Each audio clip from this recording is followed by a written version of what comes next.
Tak tuto mám vrublovaný suvenír, čo ste už videli vo videu. Pozrite sa, koľko som mu naložil.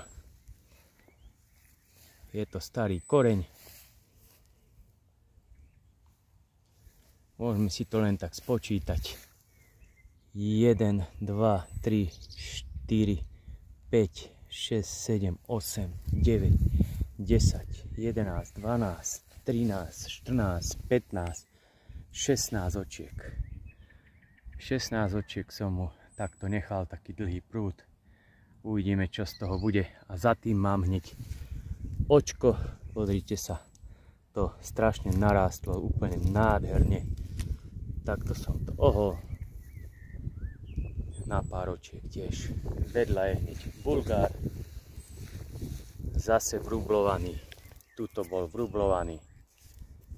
Toto ešte divé vyrastá.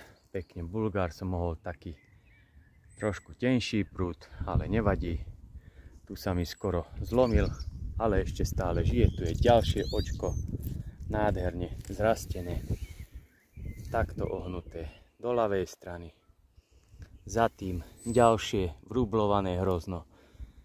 Taký krátky mi tam ostal, tak som len taký nehal. Toto všetko je to divé, čo tam rastie. To musím dávať preč.